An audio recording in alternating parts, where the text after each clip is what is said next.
آپ کی جو تکلیف ہے وہ ہمیں سمجھ آتی ہے۔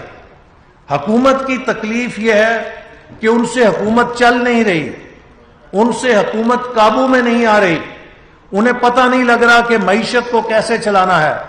دن بدن وہ دھنستے جا رہے ہیں مسائل کے اندر، لیکن خود نہیں دھنس رہے، 22 کروڑ لوگوں کو بھی اپنے ساتھ دھنسا رہے ہیں۔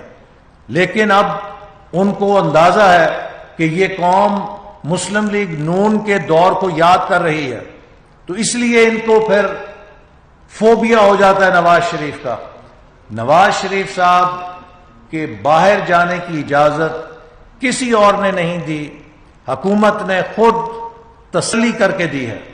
اور اگر حکومت سمجھتی ہے کہ کسی قسم کا دھوکہ ہوا ہے تو سب سے پہلے وہ وزیر اعظم، مشیر صحت وفاقی اور صوبائی وزیر صحت کا استعفیٰ قوم کے سامنے پیش کرے کہ ان 3 لوگوں نے دھوکہ کھایا، اس کے بعد وہ اپنی اگلی کارروائی کر سکتی ہے۔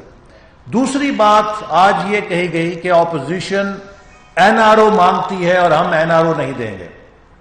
میں شہزاد اکبر صاحب سے پوچھنا چاہتا ہوں کہ برائے مہربانی ذرا قوم کو یہ بھی بتائیں کہ کون سے آئین اور قانون کی روح سے وزیر اعظم کے پاس NRO دینے کا کوئی اختیار ہے؟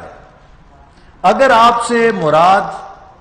آپ NRO سے یہ مراد کر لیتے ہیں کہ اپوزیشن اپنے خلاف جھوٹے کیسز سے بچنا چاہتی ہے تو جھوٹے کیس بنانے کا اختیار تو صرف نیب کے پاس ہے۔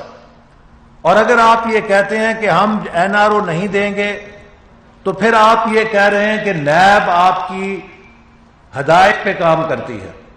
آپ اس بات کو تسلیم کر رہے ہیں کہ نیب اور نیازی گٹھ جوڑ ایک حقیقت ہے، نیب حکومت کے اشاروں پہ چلتی ہے۔